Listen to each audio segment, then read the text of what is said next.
상과 성령 충만을 받으라. 오늘 5번째입니다. 앞에 부분은 빨리 넘어갈게요. 성령님은 누구신가? 라고 했을 때 삼위 하나님 중에 한 분이시고 그리고 인격을 갖고 있는 분이시다라고 말씀을 드렸습니다. 두 번째, 우리가 성령의 사역에 대해서 우리가 나누었죠. 성령님이, 그래서 성령의 사역은 우리 신앙의 모든 영역은 다 성령이 하시는 겁니다. 거듭나게 하고 예수님을 주인으로 믿게 하고 하나님의 말씀을 깨닫게 만들어주고 또 우리가 은사를 받게 해주고 예수 그리스도의 몸에 연합되게 만들고 죄를 이기게 만들어가는 것, 모든 것은 성령의 역사임을 말씀해 줍니다. 성령이 아니면 신앙생활은 불가능한 것입니다. 그러니까 우리가 신앙생활의 성공은 성령님을 정확하게 알아서 이 성령님의 도움을 입는 거죠. 도움을 입지 않으면 안 되는 겁니다. 그러니까 내가 하는 게 아니잖아요. 성령이 깨닫게 하시고 알게 하시고 믿게 하는 영역이 되어질 때 우리는 신앙생활을 할 수가 있는데 이걸 내가 착각하면 안 되는 거예요. 그래서 정확하게 신앙생활이 성령님이 이렇게 사역을 하시는구나. 성령이 이렇게 우리를 움직이게 하시는 것을 정확하게 우리가 할 때 더 성령님을 의지할 수가 있고 기도조차도 여러분 제가 6번에 보니까 믿는 자를 위해서 친히 간구하신다. 기도조차도 우리가 뭐냐면 우리 힘으로 하는 것이 아니라 성령을 의지하고 성령님께 우리가 빗발을 우리가 구할 때 성령이 가르쳐주는 기도를 드릴 때 하나님이 원하는 기도 자리로 들어갈 수 있다라는 말이 우리가 말씀을 드렸습니다. 그래서 지난주 이 부분을 다루었고요. 또 하나님 마음을 알게 하고 임재를 가능케 하는 것이 성령의 역사이다라고 말씀했습니다. 자, 12페이지 오늘 세 번째, 왜 성령의 충만함을 받아야 하는가라고 했을 때 세 가지로 우리가 보면 됩니다. 먼저는 죄에 대해서 승리하기 위해서라고 말을 할 수가 있습니다. 그러니까 성령 충만을 받는 이유가 죄를 이기기 위한 것이다 라고 말합니다. 자, 읽어가면서 하겠습니다. 우리가 예수 그리스도를 믿을 때 우리 영은 새로운 피조물로 거듭나지만은 육체를 입고 사는 동안 육신, 즉 예수 그리스도를 믿기 전에 죄의 습성이 여전히 남아있어서 죄를 짓게 된다. 이러한 죄에 대해 승리하기 위해서는 우리는 성령 충만함을 받아야 한다라고 말했습니다. 자, 우리가 인격과 우리 영과 육이 거듭납니다. 그런데 우리 육체에게는 뭐냐면 육신이 남아 있습니다. 그 육신이 뭐냐면 옛사람의 죄악의 습관이 남아 있습니다. 그걸 타고 마귀가 우리를 죄짓게 하고 있거든요. 우리 안에 있는 죄 습관이 남아 있기 때문에 그 육신을 통해서 우리가 죄를 짓는단 말입니다. 그런데 우리가 이 죄에서 이기기 위해서는 내가 막 노력하고 그런 것이 아니죠, 여러분. 그러니까 죄를 우리가 직접 싸우는 것이 아니라 우리가 성령을 충만함을 받으면 이 성령 충만함은 죄의 어떤 악한 습관들을 끊어버리고 죄의 소욕을 사라지게 만들어서 우리가 죄를 이기게 만들으시는 분이 성령님이심을 말씀해 줍니다. 그래서 우리는 죄와 싸우기 위해서는 성령 충만함을 반드시 받아야 합니다. 그래서 성경은 성령 충만을 받아라 라고 말합니다. 13페이지 보니까 갈라디아서 5장 16절에서 17절 말씀을 좀 같이 한번 읽어보기를 원합니다. 시작. 내가 이르노니 너희는 성령을 따라 행하라. 그리하면 육체의 욕심을 이루지 아니하리라. 육체의 소욕은 성령을 거스리고 성령은 육체를 거스르지 아니니 이 둘이 서로 대적함으로 너희가 원하는 것을 하지 못하게 하려 함이니라. 아멘. 우리 안에 두 세력이 싸우고 있습니다. 갈등을 느끼는 거죠. 하나는 성령의 소욕이 하나님 말씀에 복종하게 만드는데 또 한 세력은 육체의 소욕이 우리를 죄짓게 하고 있는 거예요. 이 두 싸움을 좀 하고 있는 거죠. 그러니까 우리에게는 내적인 갈등이 끊임없이 일어납니다. 육신의 소욕을 쫓아가느냐 성령의 소욕을 쫓아가느냐 이 갈등 속에 우리가 있다는 것을 알게 되었습니다. 그러면 성령의 소욕이 강하면 육체를 이기게 만들어서 우리가 하나님 말씀에 순종하도록 만드는데 성령의 소욕이 강하면 육체의 소욕을 이겨서 하나님 말씀에 순종하게 만들어버리는데 반대로 육체의 소욕이 강하면 성령의 소욕을 꺾어버려서 우리를 죄짓게 만든단 말입니다.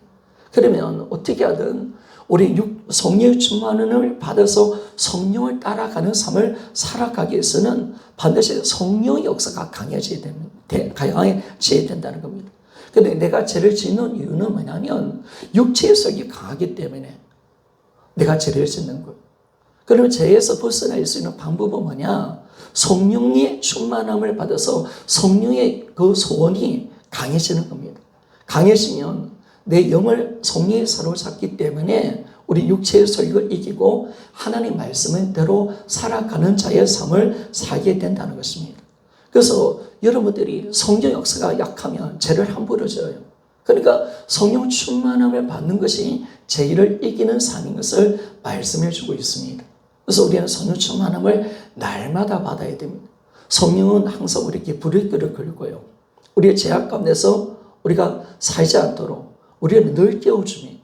그 자리로 안 가도록 딱 만들어줍니다. 그래서 우리는 성령을 소멸시키면 안 됩니다.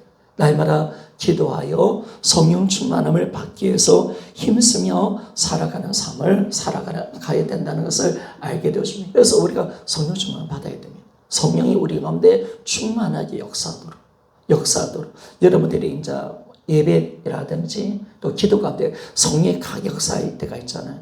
그런 영적인 은혜 가운데 우리가 계속 들어가도록 말씀을 읽고 기도하고 예배 드릴 때 성령이 강하게 우리를 사로잡아서 더 기도하고 싶고 그 자리까지 우리가 가도록 우리가 신앙생활이 매진하는 삶을 살아갈 때 나는 육신의 소욕을 이기고 죄를 이기는 삶을 살아갈 줄 믿습니다.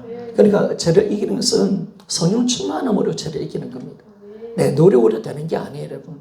그러니까 날마다 성령의 은혜를 구하고 성령이 주시는 그 마음이 소원이 우리 가운데 강력하게 이끌어가서 항상 말씀대로 살도록 우리를 이끌어가도록 우리가 하기 위해서 뭐냐면 신앙생활 하자는 거예요. 그래서 신앙생활 해야 된다는 거예요. 신앙생활 안 되면 육체의 소욕이 나를 이끌어가 버려요. 그냥 예배 안 드리게 만들고 재례 짓게 만들고 온갖 말씀 불성정하게 만들어서 나를 멸망의 자리로 이끌어간단 말입니다. 그러니까 우리가 말씀 읽고 기도하는 이유가 어디 있습니까? 내가 죄를 지면 회개하는 이유가 어디 있습니까? 오직 성령 충만 받아 우리는 죄를 이기는 삶을 살기 위한 것인 줄 믿습니까? 이게 정확해져야 되는 겁니다. 그러니까 여러분이 성경 그렇게 읽으라니까 여러분.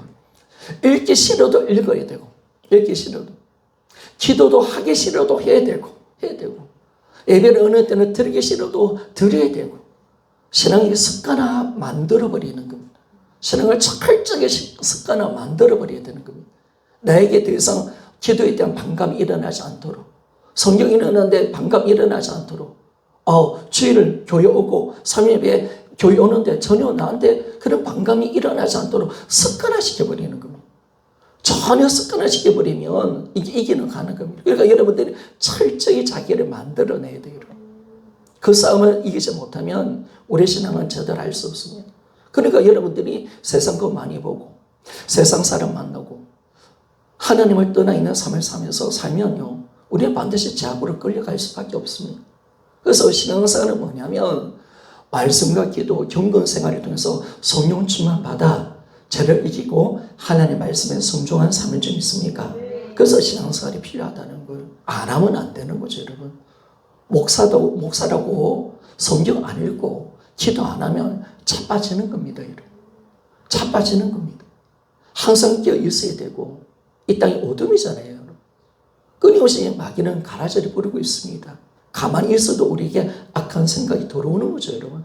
그렇기 때문에 나를 점검하고 신앙생활을 매진하며 열심히 신앙생활을 할 때 우리는 성령 충만 받아서 성령의 소욕으로 죄를 이기고 하나님의 뜻을 이루는 삶을 살아갈 수가 있습니다. 로마서 8장 13절에 보니까 이런 말씀이 있습니다. 너희가 육신대로 살면 반드시 죽을 것이로되 영으로서 몸의 행실을 죽이면 살리니 라고 그렇게 말합니다. 로마서 8장 13절. 육신대로 살면 죽는데요, 반드시. 육신 내 소욕대로 네가 원하는 대로 살고 육체 속에 있는 육신, 죄악의 습관을 쫓아 살면 너는 이제 죽는다는 거예요. 망한다는 거예요. 그런데 너가 영으로서, 여기서 영이라는 것은 성령님을 말합니다. 영어 성경 보면 The Spirit이라고 정확히 나와 있습니다. 성령을 의지하여서 우리가 몸의 행실을 죽이면 살리라. 아멘 맞습니까? 이거예요. 성령이 우리의 죄성을 이기게 만들고 죄를 죽이게 만들어버리는 분은, 죄를 죽여버리고 소멸시키는 분은 누구시냐면 내 안에 막 죄성이 올라옵니다. 막 미워하는 마음이 일어나고 불순종하고 싶은 마음이 일어나고 하나님을 떠나고 싶은 그 죄성이 올라옵니다. 욕심을 대로 살고 싶고 그런 죄성이 올라올 때 성령이 딱 강하게 잡으면 그 죄성을 죽여버린다는 거예요. 그 죄성이 죽어질 때 우리가 성령의 충만 받아서 그 죄성이 죽으면 우리는 사는 존재가 되는 것입니다. 내가 산다라는 것을 말씀해 주는 겁니다. 그래서 우리가요, 진짜 그래서 우리 신앙생활을 해야 될 이유가 여기 있는 겁니다. 여러분들이 예배에 집중해야 되고 말씀과 기도에 집중하는 삶을 살고요. 내 시선이 주께로 향할 수 있도록 우리가 열심을 낼 수 있는 그런 신앙생활이 반드시 되어져야 됨을 말씀해 줍니다. 두 번째, 사명을 감당하기 위해서다라고 말을 하고 있습니다.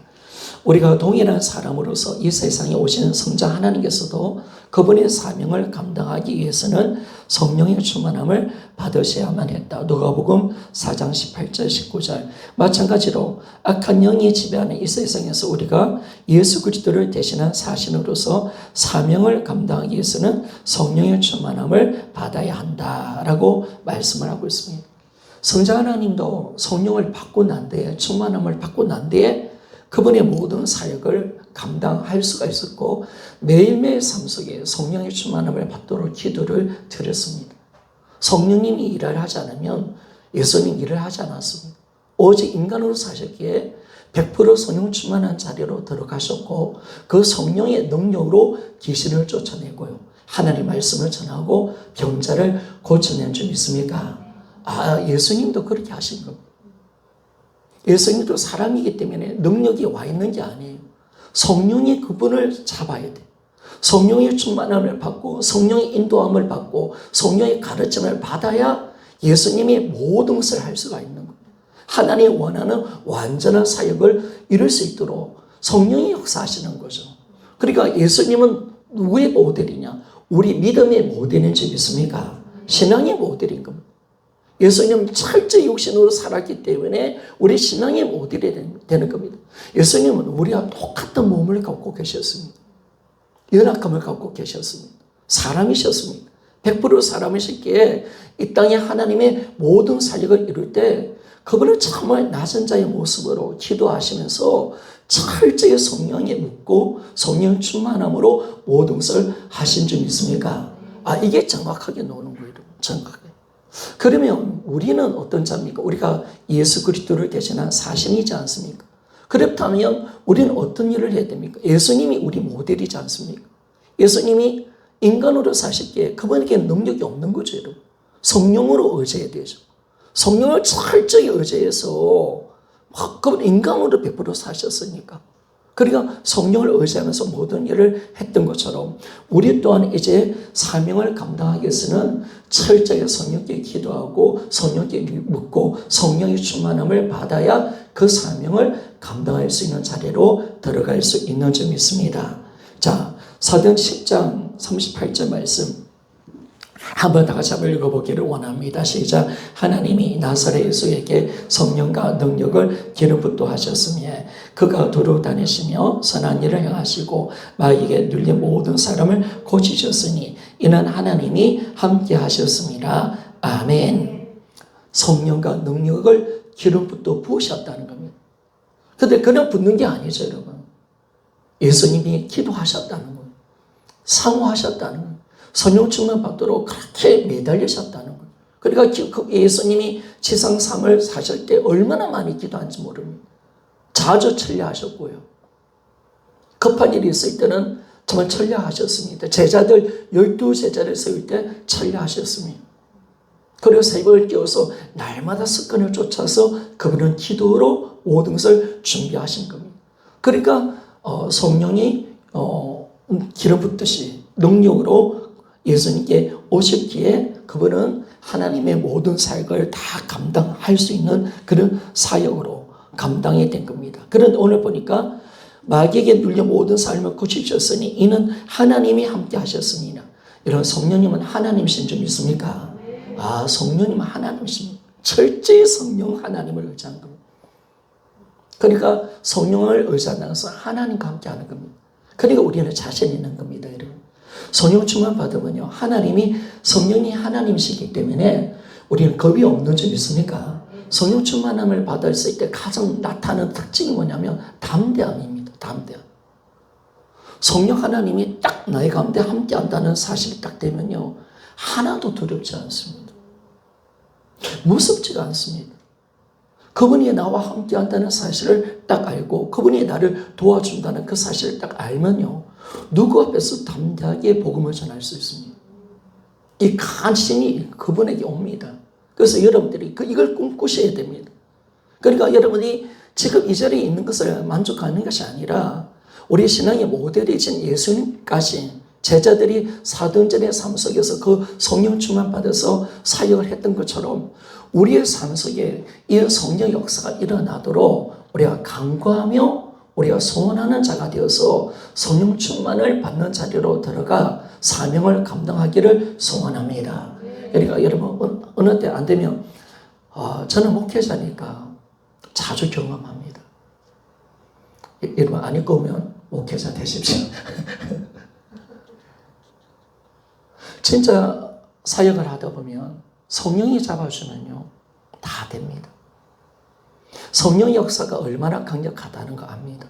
성령이 잡아주니까요, 몇백 명 되는 성도들이든지 어떤 사람들 앞에서도 담대하게 복음을 전하고 그 사람이 두렵지 않습니다. 그리고 마치 몇백 명 앞에 설교를 하는데 한 사람 앞에 하는 것 같습니다. 하나님이 나를 지지하고 있다는 것을 아니까 너무나도 그 말씀 앞에 자신이 있습니다. 그리고 성령 역사하니까요, 아무리 악한 자라도 그 심령이 하나님 말씀 앞에 거꾸로 지는 줄 믿습니까? 야, 이게 강력한 거예요. 그러니까 성령이 일을 하시는 거죠. 내가 하는 것은 아닙니다. 성령 하나님이 이 모든 일을 이루어내시는 것을 알 때, 그래서 여러분 이 모든 것을 우리가 사모하셔야 됩니다. 성령의 그 넘치는 역사를 우리가 경험하고 사도행전에 나타나는 하나님의 표적과 기적이 일어나도록 여러분들이 정말 사모하는 그 자리 가운데 들어가셔야 됩니다. 그래서 우리는 그 일을 감당할 수 있습니다. 자, 사도행전 1장 8절 말씀 같이 한번 읽어보기를 원합니다. 시작. 오직 성령이 너희에게 임하시면 너희가 권능을 받고 예루살렘과 온 유대와 사마리아와 땅끝까지 이르러 내 증인이 되리라 하시니라. 아멘. 사도들이 주님의 귀한 복음의 사역을 감당할 수 있었던 것은 성령의 권능을 받았기 때문에 모든 것을 할 수가 있었습니다.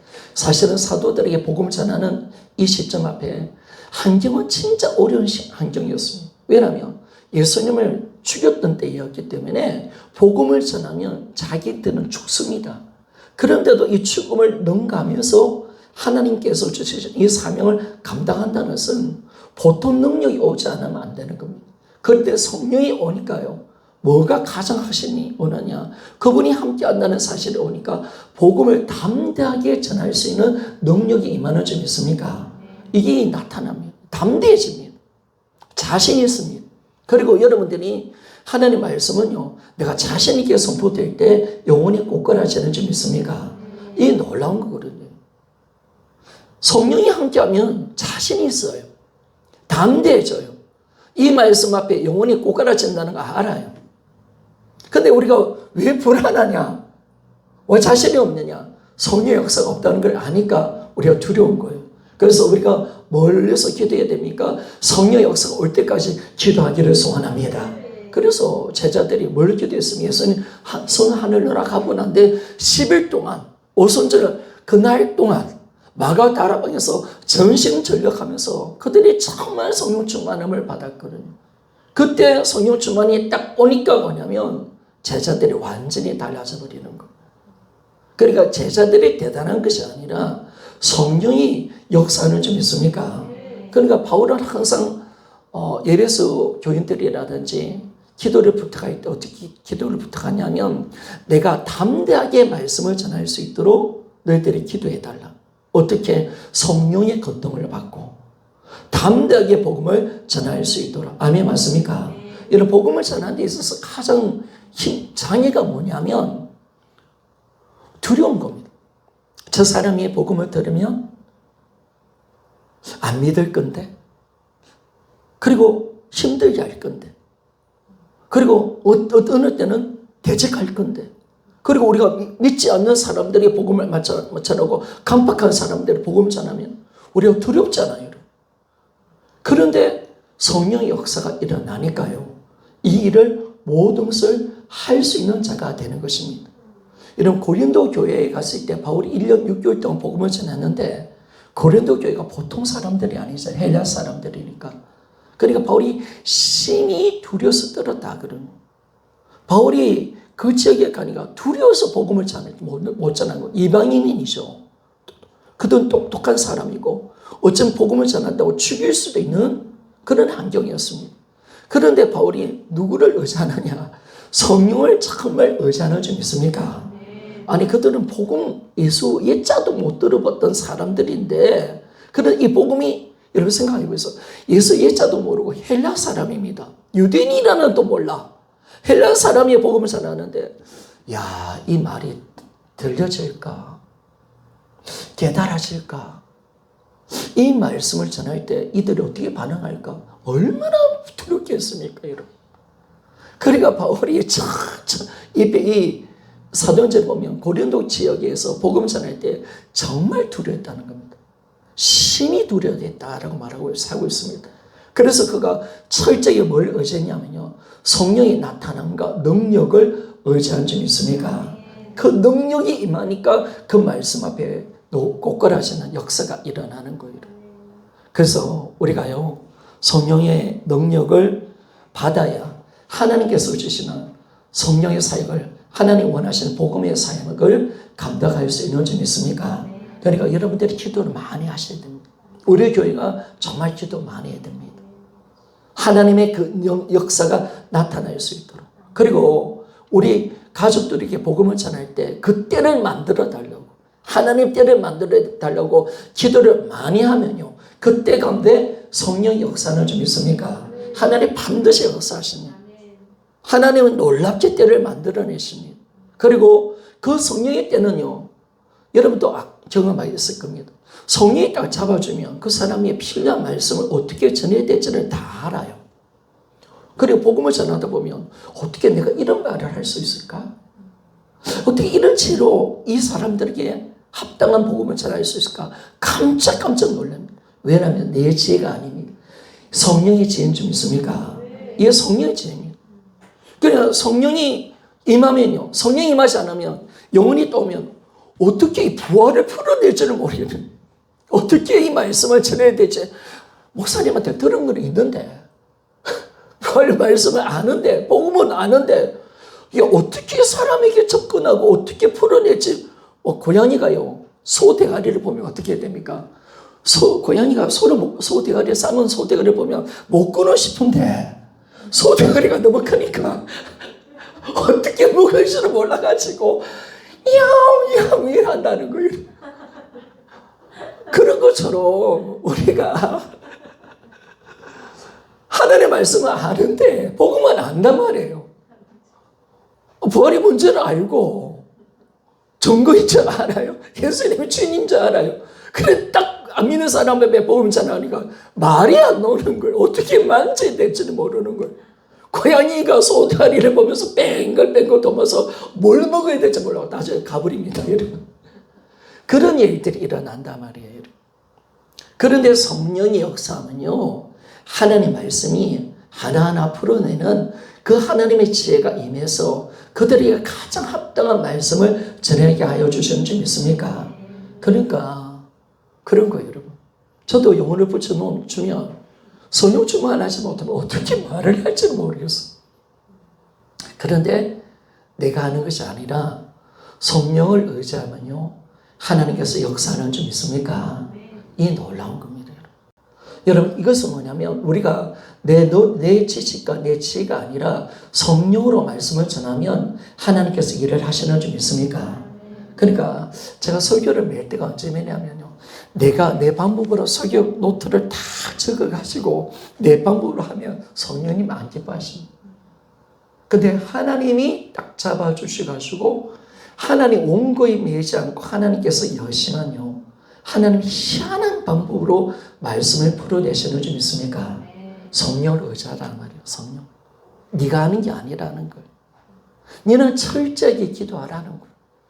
네 의술을 성령께 맡기라는 거예요. 그러면 내가 말씀을 전해줄게 라고 주님 말씀하시는 거죠.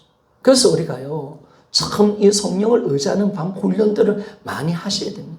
여러분들이 많이 하면서 성령께서 우리를 사용하도록 만들어내야 됩니다. 세 번째, 하나님이 원하시는 신앙생활을 하기 위해서다 라고 말했습니다. 신앙생활은 내 지혜와 능력으로 할 수 없습니다. 우리를 돕기 위해 성령이 보혜사로 내 안에 계십니다.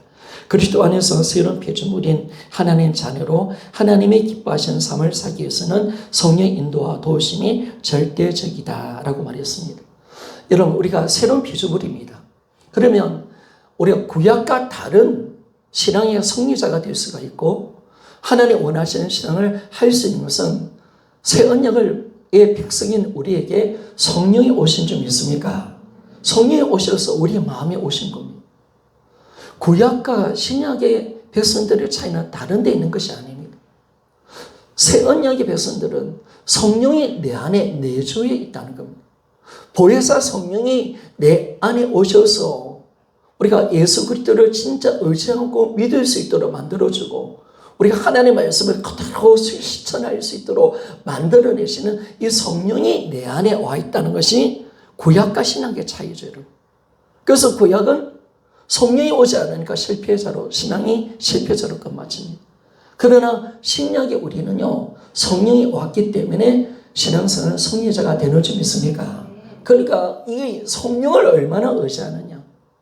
성령님을 절대적으로 우리가 알고 그분을 잘 모셔드리고 그분과 인격적인 관계를 얼마나 잘 맺느냐, 내가 얼마나 성령의 지배와 충만함을 받는 삶을 사느냐에 따라서 우리는 하나님이 기뻐하시는 모든 삶을 살아낼 수가 있는 것입니다. 그래서 승리는 성령님께 있습니다. 그래서 이 승리를 주고 싶어서 성령님이 내 안에 들어오셨습니다. 아멘, 맞습니까? 그래서 우리는 신앙생활 실패자가 될 수가 없는 거예요. 왜? 내 안에 성령님이 와 계시는 겁니다. 그분이 하게 하시니, 그분이 깨닫게 하시고, 그분이 믿게 하시고, 그분이 사역할 수 있도록 만들어주고, 그분이 강한 담대함을 주시고요. 모든 것을 할 수 있는 성령을 받았기 때문에 우리를 절대로 신앙의 실패자가 될 수 없도록 하나님이 만들어내신 겁니다. 그래서 우리는 이제 하나님 자녀로서, 새로운 피조물로서 하나님 자녀로서 우리가 주님을 기쁘시게 하는 삶을 살기 위해서는 성령의 인도하심, 도우심이 절대적이다라는 것을 말씀해 줍니다. 자, 로마서 8장 14절 26절 같이 한번 읽어보기를 원합니다. 시작. 무릇 하나님의 영으로 인도함을 받는 사람은 곧 하나님의 아들이라. 이와 같이 성령도 우리의 연약함을 도우시나니 우리는 마땅히 기도할 바를 알지 못하나 오직 성령이 말할 수 없는 단식으로 우리를 위하여 친히 간구하시느니라. 아멘. 우리가 하나님의 영이신 성령의 인도를 받는 사람이 하나님의 아들인 줄 믿습니까? 우리는 하나님의 아들의 성령님, 하나님의 영을 받고 그 성령을 인도받는 사람이 하나님의 자녀라는, 내가 그런 자녀이다. 우리는 그냥 사는 존재가 아니라 성령이 우리의 주인이시고 우리 왕이 되어주셔서 성령이 우리를 이끌어 가시는 겁니다. 성령의 인도를 받는 자녀가 하나님의 자녀인 줄 믿습니까? 그러니까 나는요, 어떤 자녀냐? 성령 인도를 받는 우리입니다. 우리가 성령 인도를 안 받는 사람이라면, 하나님의 영이 없는 사람이라면 우리는 절대로 그리스도인이 될 수가 없습니다. 그분이 우리 안에 오셔서 우리는 성령의 인도를 받고 도우심을 받는 존재인 줄 믿습니까? 그래서 우리가 기도, 우리 예배, 우리 모든 신앙생활 모든 것이 성령의 도움을 받을 수가 있습니다. 성령님께 모든 것을 도움을 주려고 그분이 와 계십니다. 이미 와 있는 겁니다. 보혜사가 이미 나 안에 와 있습니다. 달라고 할 필요 없습니다. 그분께 있습니다. 아멘, 맞습니까? 다 와 있습니다, 여러분. 성령님이 우리 보혜사심이에요. 우리 신앙을 모든 것을 가능케 하시는 성령님이 내 안에 와 있습니다. 자원이 와 있다니까, 여러분. 그분께 나와서 묻고 기도하면 그분이 주신다는 거예요. 기도를 우리가 못할 때 그분을 의지하면 그분이 빌바를 알게 하시고 우리 영혼의 사정을 알게 하시고 우리가 구할 바를 친히 간구할 수 있도록 만들어주시는 분이 성령 하나님이신 줄 믿습니까? 여기서 빌바라는 것은 기도뿐만 아니라 우리의 신앙의 모든 영역에서 우리는 약합니다. 우리는 부족합니다. 우리는 주님의 임재도 잘 우리는 잡아낼 수 있는 힘이 없습니다. 분별력도 없습니다, 우리는. 그러나 성령이 우리를 잡아주시면 모든 분별력, 하나님의 뜻을 이룰 수 있는 자가 되는 줄 믿습니까? 다 여러분에게 성령이 와 있는 겁니다. 이 놀라운 자원, 우리의 믿음의 승리자가 되게 하시는 성령님이 나와 함께 하시고 보혜사의 이름이 뭡니까? 너를 돕는 자, 너에게 은혜를 베푸는 자, 너를 가르쳐주는 자, 너를 위로해주고 너를 변해주는 자, 옆에서 너희 모든 인생을 도와주시는 분. 아멘 맞습니까? 그 성령이 내 안에 와 있기 때문에 그 성령님께 물어보면 되는 것입니다. 성령이 모든 것을 가능하게 하게 만드신다는 것을 우리가 정확하게 아는 거지요. 그래서 우리가 이 성령님을 잘 우리가 의지하고 나갈 때 우리 신앙은 온전한 신앙으로 들어갈 수가 있습니다. 그러니까 우리 신앙은 성령님과 연결되어 있습니다. 내가 이 신앙생활을 잘할 수 있느냐 모르느냐, 하나님의 말씀을 깨닫느냐 못 깨닫느냐, 내가 주님이 원하는 신앙을 하느냐 못하느냐, 내가 기도의 승리자가 되느냐 못하느냐, 내가 죄를 이기느냐 못 이기느냐, 이런 성령 하나님께 달려있는 줄 믿습니까? 아, 이거죠, 이거요. 얼마나 성령을 대화하느냐. 그러니까 여러분의 신앙생활에 지금 내 모습은 성령님을 얼마나 대해드리냐에 따라서 이 모습을 내가 살고 있다는 거예요. 성령님을 진짜 대우 잘해드린다면 우리는 하나님께서 주시는 위대한 사역자가 되는 줄 믿습니까? 하나님 큰 일을 보게 될 것입니다. 하나님의 놀라운 일들을 하게 될 것입니다. 그러니까 하나님은 우리에게 어떤 사람은 능력을 많이 주고 어떤 사람은 너 은사를 작게 주고 그런 분은 아니라는 겁니다. 우리 하나님은 동일하게 성령님을 우리에게 주신 줄 믿습니까? 그러면 이제 신앙생활은 뭐냐면 다 성령을 받았습니다. 다 하나님의 영이시고 우리를 인도하시는 성령님이 우리 안에 와 있습니다. 그러면 다 동일한 신앙을 조건을 갖고 있는 겁니다.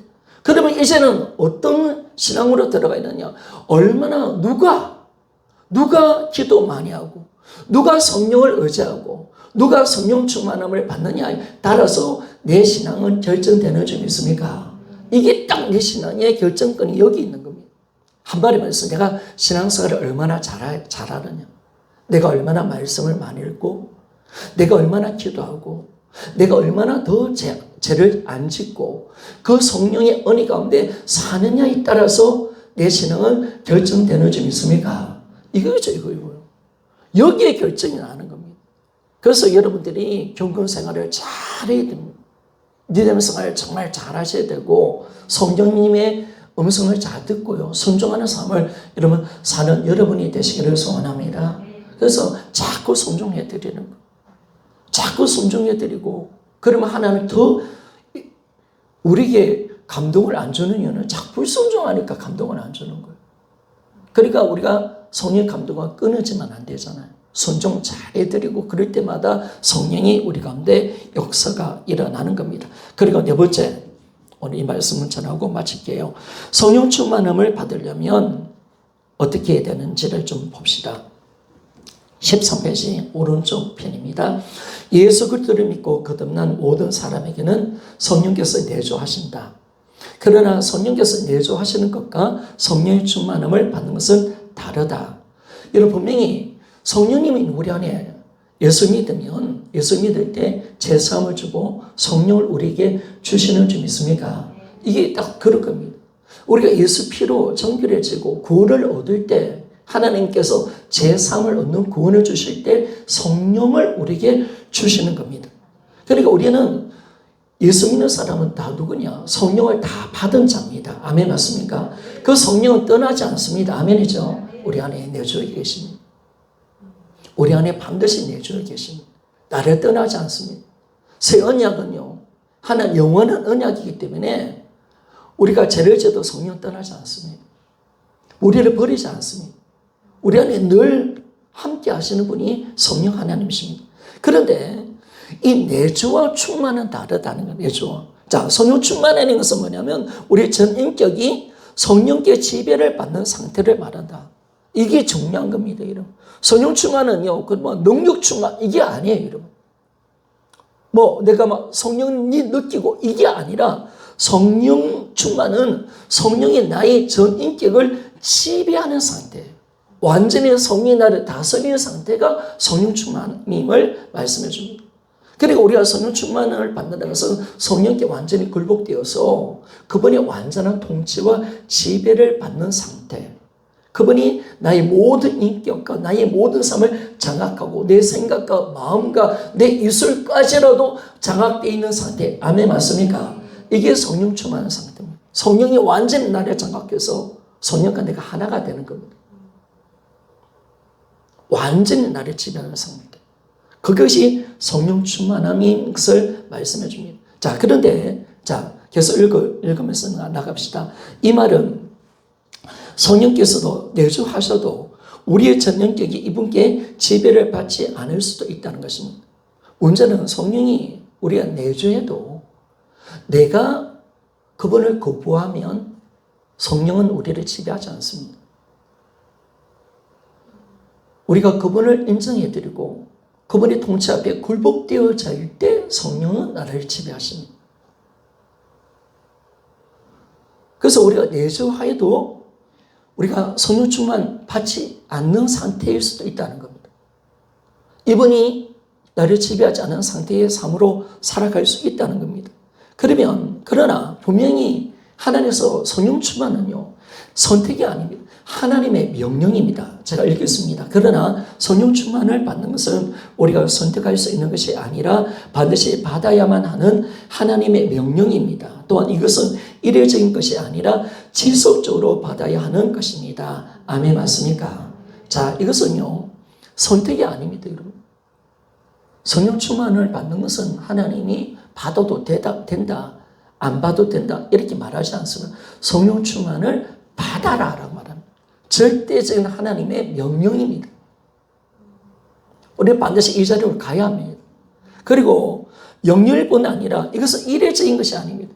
성령 충만한 데서 계속 성령 충만한 것은 아닙니다. 또 우리는 성령의 충만에 미끄러질 수가 있고 약해질 수가 있습니다. 그래서 우리는 계속 성령 충만은 계속 반복적으로 일어나야 된다는 겁니다.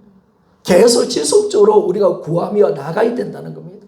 계속 우리 성령이 100% 나를 장악하도록 계속 지속적인 성령 충만을 해서 우리가 힘쓰는 것이 신앙생활임을 말씀해 줍니다. 그러니까 신앙생활은 모든 것을 어디로 가야 되는가? 성령 충만함으로 가는 점 있습니까? 그러니까 기도원회 같은 데 가보면요. 또 연세의 조항계 윤석주 목사님 교회에 가보면 그 돌이 엄청나게 큽니다. 그리고 기도원에 다 가보면 뭐가 있냐면 성령 충만 한자로 딱 적어놔요. 이게 무슨 말이냐면 우리 신앙은 성령 충만이다. 아멘 맞습니까? 이것 아니거든요. 신앙생활은 성령 충만으로 가야 된다는 거예요. 이 자리로 가야 된다는 거예요. 내가 기도하는 것도 말씀을 읽는 것도 내가 예배 드리는 것도 성령 충만 받아야 모든 것을 내가 알고 주님의 기뻐하는 삶을 살 수 있기 때문에 우리는 성령 충만 받기 위해서 힘써야 된다. 아멘이죠. 그러니까 성령 충만은요, 우리가 받아도 되는 사건, 안 받아도 되는 사건이 아니라는 거예요. 반드시 이거는 받아야 될 사건입니다. 이걸 하나님의 왕의 명령으로 들어야 됩니다. 왕의 명령. 왕의 명령으로 들어서 이 충만을 받기 위해서 정말 우리가 애쓰고 힘쓰는 모습으로 우리가 살아가야 된다라는 것을 말씀해 주고 있습니다. 그래야 우리 신앙이 세상을 이길 수 있고 감당할 수가 있는 것입니다. 그러니까 여러분들이 나는 왜 안 돼요? 여러분, 우리는 안 됩니다. 알았죠? 이거 당연한 겁니다. 안 됩니다. 여러분, 겁없는 소리 좀 하지 마세요. 그럼 여러분 되십니까? 나는 할 수 있습니까? 여러분, 아닙니다. 여러분. 나는 안 되죠. 다 안 되죠. 나는 안 되는 거죠. 그러나 내 안에 보혜사 성령님이 오시기 때문에 나는 할 수 있는 존재인 줄 믿습니까? 그분으로 하는 겁니다. 나는 안 됩니다. 나는 당연히 안 되지. 내가 무슨, 저도 그래요. 아무것도 못해요, 여러분. 성령이 아니면. 아무것도 못해요. 내 자녀 하나도 변화시키지 못해요. 아무것도 못해요. 나도 나를 감당 못해요. 할 수가 없어요. 나를 못 이겨요. 그러나 성령 충만함이 오면 모든 것을 향할 수가 있고 모든 것을 이길 수 있는 자리로 들어가는 것입니다. 그래서 하나님은 우리 신앙이 어떤 목표로 가야 되느냐? 성령 충만함을 받으라라고 말씀합니다. 자, 에베소서 5장 18절 말씀입니다. 자, 같이 한번 읽어봅시다. 시작. 술 취하지 말라. 이는 방탕한 것이니 오직 성령으로 충만함을 받으라. 아멘. 성령 충만함을 받으라는 겁니다. 술을 먹으면 사람이 술을 먹는데 나중에 보면 술이 사람을 먹습니다. 그죠? 술에 취해서 술이 나를 지배한다는 거예요. 그럼 그 술 취함과 성령 충만 동일한 원리라는 거예요. 성령께 술 참으로 해서 술이 인간을 지배하는 것처럼 성령의 충만함을 받아라. 성령이 우리를 완전히 지배한 상태로 들어가라 라는 것을 정확하게 말씀을 하고 있습니다. 그래서 그러면 우리가 성령 충만을 받기 위해서 하는 것은 뭐냐면 첫 번째로 죄를 짓지 말아야 합니다. 제가 읽겠습니다. 우리가 성령 충만함을 받기 위해서는 첫째로 죄를 짓지 말아야 한다. 성경에서는 거룩한 영 로마서 1장 4절이시기 때문에 우리가 죄를 지으면 이분이 우리 안에서 근심하시게 된다. 그럼에도 불구하고 죄를 계속 짓게 되면 성령은 소멸하게 된다라고 말했습니다. 자, 여러분, 우리가 성령 충만 받기 위해서는 먼저는 성령 충만을 사모하셔야 합니다. 성령 충만을 달라고 기도하셔야 됩니다. 여러분 달라고 기도해야 됩니다. 그러니까 오늘 이 공부가 우리한테 왜 필요합니까? 우리가 왜 성령 충만을 구해야 되는지 아는 거예요. 성령이 아니면 신앙생활은 불가능하다는 사실을 우리가 알기 때문에 우리가 반드시 성령 충만의 당위성을 우리가 알았기 때문에 우리가 이제 성령을 사모하고 성령을 간구한다면 오늘 이 설교는요 바른 설교가 되는 줄 믿습니까? 그래서 우리가 설교를 듣는 거예요. 여러분. 우리가 성령이 아니면 안 되는구나. 성령이 이렇게 모든 것을 역사하시는 분이구나. 성령으로 모든 삶을 우리가 하나님 기뻐하는 삶을 성령으로 살아낼 수가 있고 모든 죄와 사명을 감당하시는 분은 성령님이시구나. 이걸 우리가 알았기 때문에 이제 진짜 성령 충만함을 진짜 간구해야 되는데 여러분들이 하나님의 모든 축복은요 사모하는 심령이 오는 것인 줄 믿습니까? 여러분 이 은혜를 사모하는 겁니다. 우리 심령 속에 성령의 은혜를 정말 사모하는 심령 속에 성령은 역사하시는 겁니다. 성령님은 사모하는 영이십니다. 하나님의 모든 은혜는 사모하는 자에게 부어지는 겁니다. 그래서 우리의 심령이 가난한 자가 되어서 그러니까 여러분들이 육체의 것으로 가득 채워지고 세상에 배부른 자가 되어지면 누가복음 6장에 보니까 배부른 자의 하에서 진정 너희들 망할 것이다 하잖아요. 세상 욕심으로 가득 채워지면 성령을 구하지 않습니다. 그럼 망하는 자가 되는 겁니다. 우리 안에 심령이 가난해지기를 소원합니다. 가난해지는 거예요. 배부르면 안 돼. 은혜가 배고파야 되고요. 하나님 말씀의 은혜가 새로워지고 예배가 100배가 고파지기를 소원하며 은혜의 그 배고픔이 일어나야 합니다. 성령의 충만함을 배고픔이 일어나서 그 성령을 충만함을 간구하는 그 자리 이것이 바로 성령이 부어지는 자리입니다. 하나님은 자기를 기다리지 않고 사모하지 않는 자에게는 그 영을 붓지 않습니다. 그러니까 우리 심령 속에 성령 충만함을 간구하고 나갈 때 하나님 우리 교회 가운데 성령을 부어주신 줄 믿습니까? 어쩌면 제가 요즘 설교를 좀 하다 보면 하나님이 가장 원하는 말씀이 뭘까라는 것을 물론 우리 교회 임재가 맞습니다. 임재는 맞는데 제가 말씀은 수요 예배라든지 금요 기도에 다 다르게 새벽 기도도 다르게 설교를 하고 있거든요. 근데 주님이 줄 설교도 다 다르게 하고 있던데 지금 하나님이 원하는 것은 우리 교회 가운데 어떤 메시지를 가장 원하느냐. 제가 봤을 때 제가 말씀을 전하다 보면 하나님이 기뻐했다는 메시지들이 있어요. 하나님이 참 이 말씀에서 정말 기뻐하고 지금 너희들에게 이 말씀이 진짜 내가 원하는 말씀이야 라고 하는 감동을 주는 때가 많아요. 이거는 목회자가 주는 영적인 감각이에요. 감동이에요. 그런데 요즘 말씀을 전해보면 하나님이 가장 기뻐하는 말씀이 뭐냐면 성령의 말씀인 줄 믿습니까?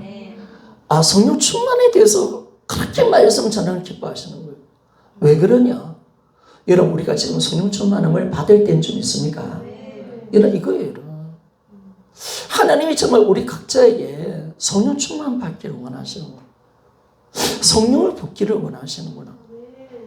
지금 성령의 역사가 일어나기를 원하시고 이제 복음을 잡았으니까 하나님의 복음을 우리가 그래도 붙들고 있는 이 가운데 이제 하나님의 새로운 역사를 만들어내기 위해서는 오순절 마가다락방에 그 성령을 부으셔야 되는데 이 간절한 기도가 일어나야 되는데 그래서 하나님 끊임없이 성령을 전하면 그렇게 기뻐하시는 거예요. 그렇게 감동이 되어져요. 말씀을 또 막 열어줘요. 그래서 여러분 지금 이때가 하나님이 지금 성령을 부으실 때인 줄 믿습니까? 여러분 우리가 이거 쫙 잡아내는 거예요. 지금 교회 가운데 하나님이 지금 어땠느냐. 지금 기도할 때고 우리가 성령 충만함을 받을 때구나. 아멘 맞습니까? 이게 딱 열려지는 거죠. 그리고 지금 말씀도 정확하게 이 성령에 대해서 정확하게 지금 가도를 만들어주고 있잖아요.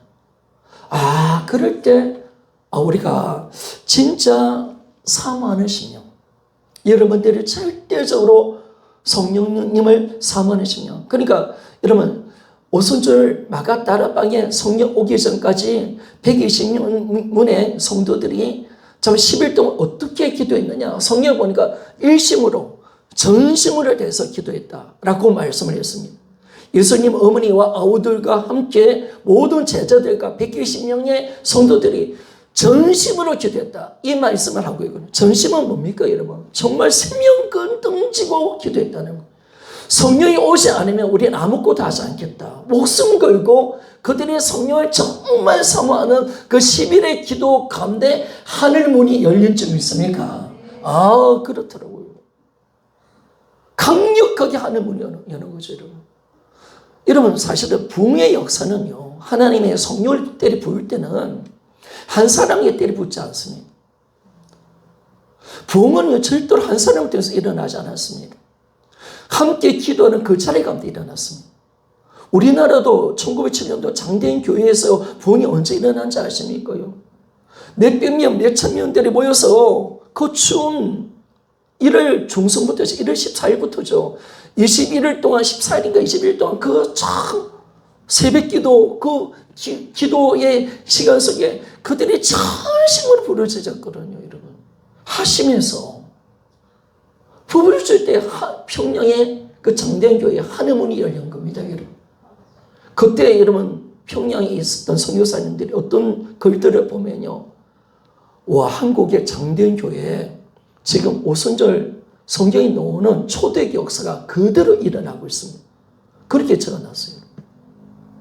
어느 부흥보다 더 위대한 부흥이 일어나고 있습니다. 성령을 부으시는데 엄청납니다. 얼마나 강력했냐면요. 예수를 안 믿는 남편이 예수를 믿는 마누라를 잡으러 왔습니다. 마누라가 교회 가고 안 들어오는 거예요. 죽이려고 칼 들고 왔는데 교회에 들어가는 순간 성령이 그를 덮어가지고 꼬꾸라지게 만들고요. 해결시켜버리고 엄청난 일이 났습니다. 평양에 술집이 다 문을 닫을 정도로. 평양은 기생들이 유명한 곳 아닙니까? 한락의 도시였거든요. 그 평양이 거룩해지는 역사가 일어날 만큼 여러분 강력한 성령이 임한 겁니다. 그러니까 여러분들이 한 사람의 신앙이 아니에요. 합심해서 함께 부르짖기를 원합니다. 이게 이 놀라운 역사예요. 철도 교회사를 보고 또 구약도 마찬가지로 모든 부흥의 역사가 신약도 마찬가지로 부흥의 역사가 함께 부르짖을 때 일어난 겁니다. 그래서 우리는요 성령을 사모하셔야 됩니다. 먼저 사모하셔야 되고 그리고 우리는 죄를 짓지 않아야 됩니다. 왜냐하면 성령을 거부하는 것이 뭐냐면 우리 죄를 지을 때 성령님은 근심하시고 소멸되기 때문에 그렇습니다. 그러나 제가 읽겠습니다. 성령이 소멸된다는 것은 성령께서 우리를 떠나신다는 것이 아니라 우리 안에 거하지만 그분의 영향력과 활동이 소멸된다는 것이다 라고 그렇게 말씀을 합니다. 자, 에베소서 4장 30절 말씀입니다. 같이 한번 읽어보기를 원합니다. 시작. 하나님의 성령으로 근심하지 말라. 그 안에서 너희가 구원의 날까지 인치심을 받았느니라. 아멘. 자, 대선언가 전서 5장 19절 시작. 성령을 소멸하지 말며 아멘. 죄를 지으면 안 됩니다. 신앙생활은 죄와의 싸움입니다. 왜냐하면 죄를 잊지 않으면 내가 지으면 성령 역사가 끊이지고 하나님의 도우심이 끝납니다. 임재가 사라져버립니다. 주님을 놓치게 되어져 있습니다. 복음이 실제가 되지 않고 지식이 되기 때문에 그렇습니다. 그래서 이 죄와의 싸움이죠. 그래서 죄를 어떻게 처단하느냐 이 싸움입니다. 자, 근데 이게 쉽지 않거든요. 죄가. 그러니까 우리가 매일매일 싸우는 겁니다. 매일매일 하루하루 죄와 싸워야 성령 충만이 옵니다. 그러니까 성령 충만 받을 때 하나님께서 우리에게 부어주실 때 어떻게 하냐면 교회를 철저하게 해결시킵니다.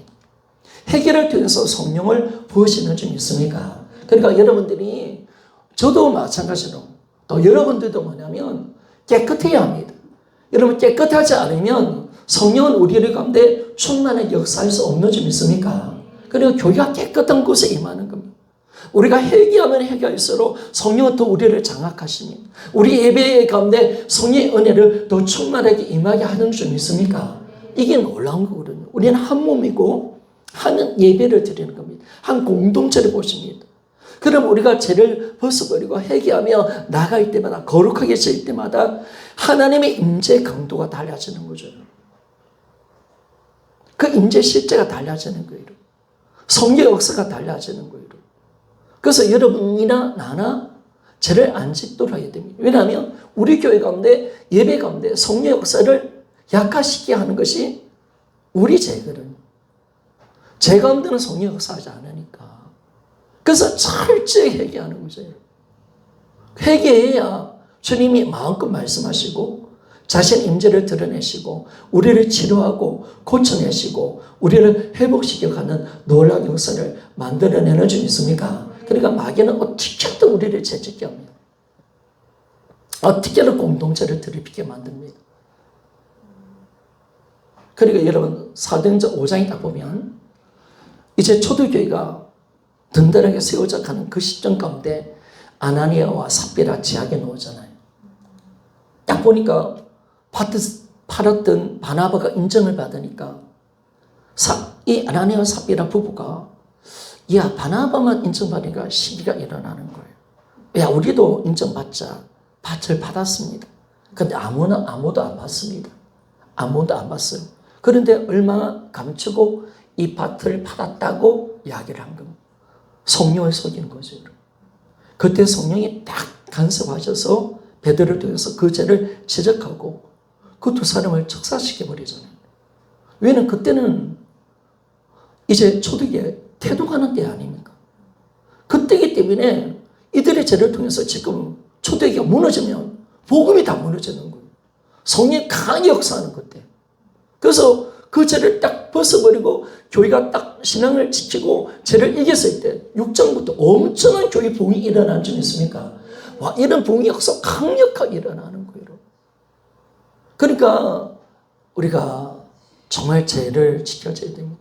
그래서 여러분들이 저를 위해서 많이 기도하시고 목회자가 거룩할 수 있도록 그리고 목회자가요 하나님의 말씀을 강력하게 전할 때마다 그 말씀이 생명의 말씀이 되어서 목사님의 말씀을 통해서 하나님 말씀이 두려워서 죄를 안 짓는 신앙에까지 들어가기를 소원합니다. 이게 되어져야 되는 거예요. 이게 되어져야 되는 거예요. 이게 안 되면 교회는 망하는 겁니다. 아, 진짜 목사님의 설교가 살아 역사하고 하나님의 능력 있는 말씀이 있고 위험이 있는 말씀이 있고 거룩한 말씀이 있고 두려운 말씀이 딱 되어질 때 교회가 지켜지는 거예요, 여러분. 그래서 저를 기도해 달라는 거예요. 주의 정이 재지지 않고 거룩하게 살고 그리고 그 말씀을 통해서 성도들의 신앙을 지켜낼 수 있도록. 아멘 맞습니까? 말씀이 약하면 성도들 막 재졌습니다, 여러분. 그러니까 예배에 모든 게 달린 겁니다. 제가 막 예배에 죽었었잖아요. 여러분 은혜 못 받잖아요. 하나님의 영이 살지 못해요. 하나님의 말씀이 은혜가 안 돼요. 그러면 신앙이 답답하고 힘들어지고 그 심령들은 죄를 함부로 짓고 세상은 사랑이 되어져 있습니다. 그러나 강단이 노는 하나님의 말씀이 강력해지고 살아있는 허황되는 말씀이 선포되어지면요. 그 말씀이 우리 신앙을 지켜내는 거예요. 두려워할 줄 알고 죄를 벗어버리는 거죠. 더 거룩한 삶을 살게 되고 그 말씀을 듣고 정말 기도의 자리로 들어갈 수 있는 은혜가 있는 점 있습니까? 제가 봤을 때 제가 설교를 많이 해봤지만 제가 가장 강력한 하나님의 말씀을 전할 때가 한 번 있었는데 제가 예전에 있었던 교회입니다. 이름에 대해서 밝히지는 않겠고요. 있었던 부목사를 설교할 때 제가 기도에 대해서 설교를 했습니다. 기도에서 기도 안 하는 죄에 대해서 정말 하나님 그때 저를 강력하게 잡아주셨습니다. 왜 교회가 그때 많이 힘들었거든요. 성도 8분 때문에 교회 쪼개지기 일부 직전이고 지금은 단임 목사까지만 걸려있고 음란죄에 걸려있고 여러 가지 문제가 심각했습니다. 네, 하나님이 저를 좀 서주셨습니다. 강력하게 잡아주셨습니다. 기도하지 않은 죄를 막 죄를 지적했고 이런 기도해야 합니다. 기도에 대해서 강력하게 선포하니까 어떤 일이 일어나지 않습니까? 제가 설교가 나는데 집사님들이 어디로 간지 아십니까? 다 기도방으로 가는 거예요. 말씀이 그 사람을 이끌어가는 거예요. 그 말씀 마치고 전부 다 뭐냐면 기도하지 않았던 자기 죄를 눈물로 회개하면서 말씀 마치고 나는데 전부 다 기도방으로 가는 거야. 기도의 자리로. 그래서 기도하고 가더라고. 그래 말씀이 얼마나 능력 있는지 여러분. 그 심령을 말씀이 그 영혼을 이끌어가 버리더라니까 여러분. 이런 말씀의 역사가 저희 종에게 일어나도록 기대해 주시기를 부탁드립니다. 말씀이 죽으면 끝나는 겁니다. 여러분.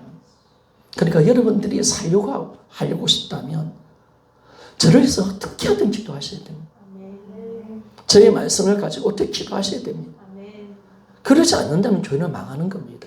말씀이 비실비실 전해지고요. 그러면 성도들 마음껏 죄짓습니다. 은혜 안 되는 말씀 전하면요. 그들은 그들의 온전히 죽어 있기 때문에 하나님을 두려워하지 않는 겁니다. 그래서 얼마나 목회자를 위해서 기도하고 예배를 위해서 얼마나 기도를 하느냐. 여기 내 생명적인 것을 내가 알 때 진짜 여러분들이 기도하며 나갑시다. 아멘 맞습니까? 여러분 예배 때 예배를 위해서 진짜 기도하셔야 됩니다. 그리고 예배 순서를 맡은 자들은 진짜 예배를 위해서 집중적으로 기도하셔야 됩니다. 왜 찬양과 모든 것을 통해서 말씀이 열리니까 여러분. 그죠? 내가 얼마나 중요한 자리라는 사실을 그 영혼을 살려낼 수 있느냐. 나를 통해서 이 예배가 지금 막힐 수도 있고 그러잖아요. 여러분. 그리고 여러분 한 사람 한 사람이 너무너무 중요한 겁니다. 예배 한 시간이 사느냐 중요냐 문제입니다. 여러분. 그러니까 이게 얼마나 치열한 싸움이겠습니까? 그러니까 이 치열한 싸움은 정쟁터죠. 그러니까 우리가 진짜 죄를 지으면 안 되고 기도가 약해지면 안 됩니다. 이런 교회가 은혜가 떨어지고 성령 역사가 떨어진다면 진짜 위기입니다. 진짜 위기입니다. 또 우리 가운데 감동이 떨어지고 몰라요. 여러분 하도 죄를 많이 지어가지고 감동도 사라졌다면 위기입니다. 여러분. 그래도 느낌이 와야 되고 깨닫는 게 와야 되고 뭔가 감동이 와야 그래도 성령이 나를 지금 이끌어가는데 너무 내가 불순종 많이 해서 성령님을 소멸시켜서 잠잠히 있다면 내 신앙에 위기가 찾아오고 있다는 겁니다. 굉장히 위험한 상태입니다. 성령님이 나를 붙들지 않으면 나는 어떤 짓이라도 할 수 있는 자입니다. 여러분. 큰일 납니다. 그리고 여러분, 세상의 악인들을 보니까요, 스탈린도 그렇고 또 뭐 많은 김일성도 보고 보니까 다 예수 믿다가 타락한 인간들이 그렇게 악하더라고요.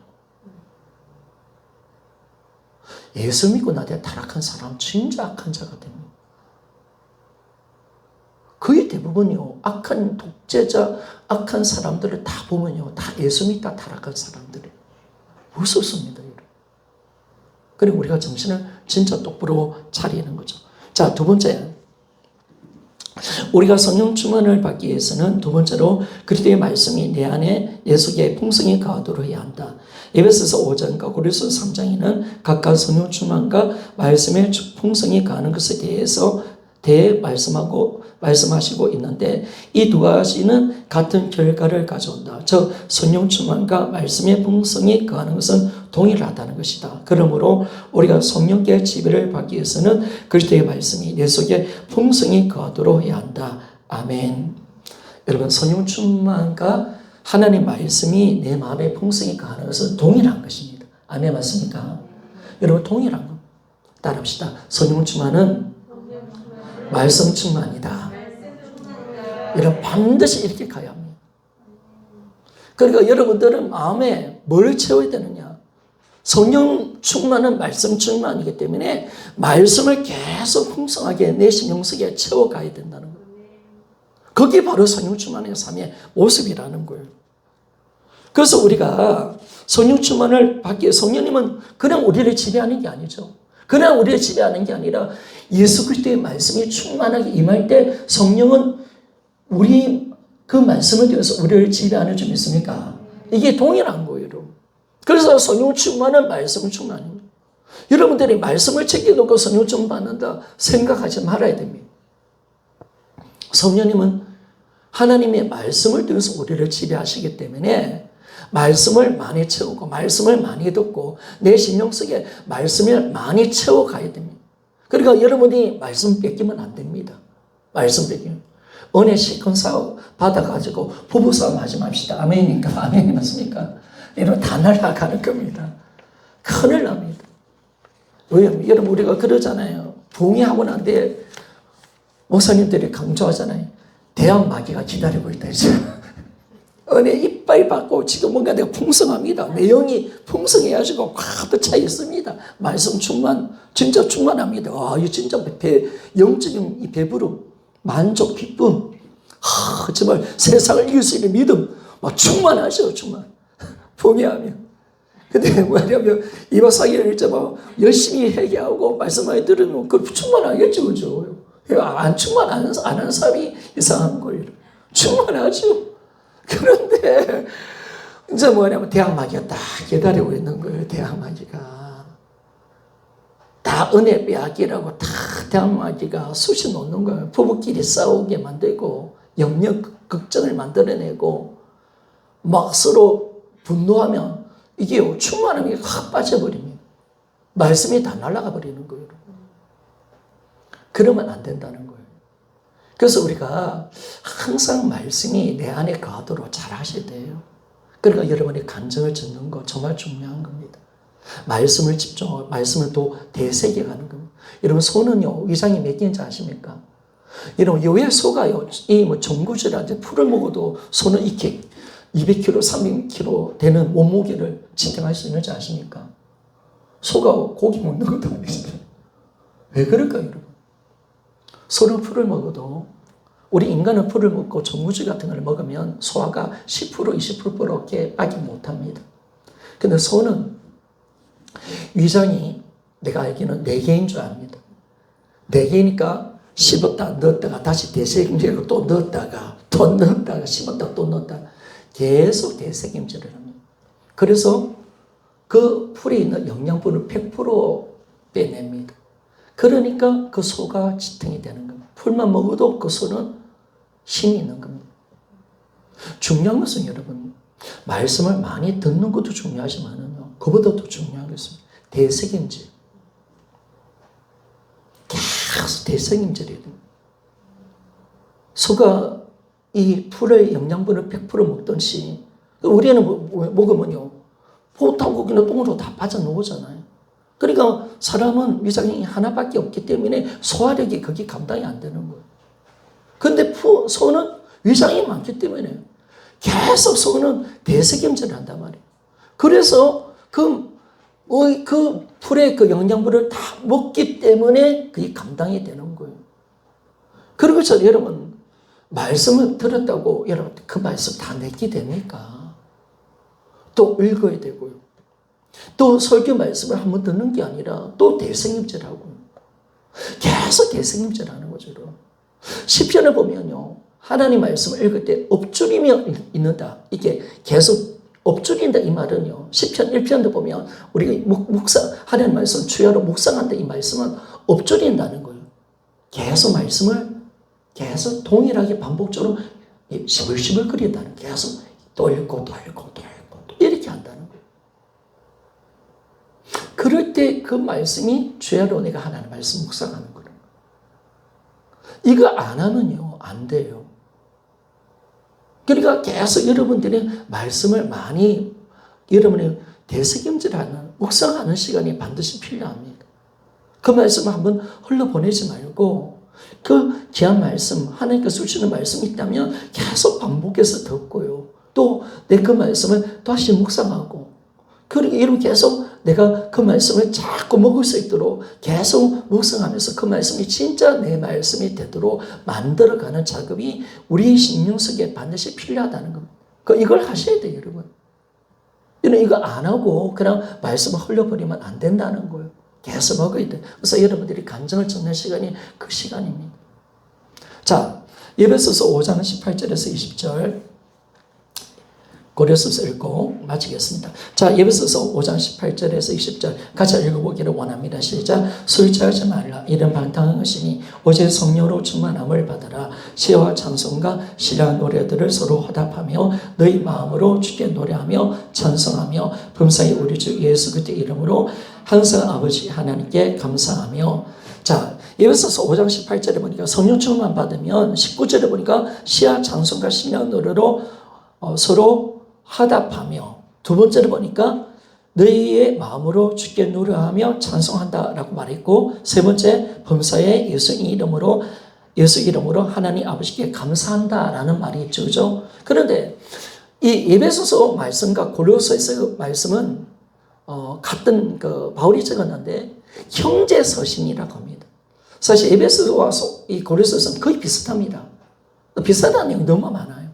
근데 골로새서는 이 부분을 동일하게 졌는데 어떻게 졌냐면 자, 골로새서 3장 16절에서 17절 말씀입니다. 자, 같이 한번 16절부터 읽어봅시다. 시작. 그리스도의 말씀이 너희 속에 풍성히 가요 모든 지혜로 피차 가르치며 건면하고 시와 찬송과 신랄한 노래를 부르며 감사하는 마음으로 하나님을 찬양하고 또 무엇을 하든지 말이나 일이나 다 주 예수의 이름으로 하고 그를 힘입어 하나님 아버지께 감사하라. 아멘. 자, 에베소서 5장 19절에 보니까 성령 충만 받아서 신랄한 노래를 불러라. 그리고 하나님께 찬양하라. 범사에 감사하라. 이렇게 나오고 있는데 골로새서 3장 16절에 보니까 예수 그리스도의 말씀을 너희 마음속에 풍성히 있게 만들어라. 라고 하면서 똑같은 말을 하는 거예요. 성령 충만한 모습과 똑같은 말을 하는 거예요. 시와 찬송과 신랄한 노래를 부르고 찬송하고 그리고 감사하는 마음으로 또 찬양을 드리고 또 보니까 동일하게 너희들이 주 예수 이름으로 하나님께 감사하라 라고 말씀하고 있는 거예요. 에베소서의 말씀을 보니까 성령 충만 받아서 이런 열매들이 드러났지만 결과가 있지만은 고린도서 3장을 보니까 그리스도의 말씀이 너희 가운데 풍성히 임하니까 이런 결과가 나온다는 거예요. 그래서 성령 충만과 하나님의 말씀이 우리 심령에 가득 채워지는 것은 동일한 것인 줄 믿습니까? 동일하는 거는. 그러니까 얼마나 말씀을 채우느냐. 말씀을 내가 많이 내 심령 속에 가득 채워주느냐. 그리고 결국 성령님은 어떻게 역사하느냐. 말씀 속에 내가 충만히 거할 때 성령이 나를 지배하는 줄 믿습니까? 그러니까 말씀 충만이 성령 충만함이 되는 거예요. 그렇기 때문에 우리는 말씀을 많이 읽어야 돼요. 성령 충만 받으려면. 말씀이 우리 안에 많이 있어야 돼요. 많이 읽어야 되고요. 들어야 되고요. 그리고 여러분들은 말씀을 자꾸 되새김질 하셔야 돼요. 그 말씀이 나의 삶을 이끌어 가도록 만들어내야 돼요. 그 말씀으로 내가 살 수 있도록 말씀이 나의 삶 속 인격화되도록 만들어가는 그 작업이 반드시 일어나야 된다는 겁니다. 이것이 바로 성령 충만함의 모습인 것을 말씀해 줍니다. 그래서 여러분들이 신앙생활 열심히 내셔야 됩니다. 말씀을 듣는데도 열심히 내야 되고요.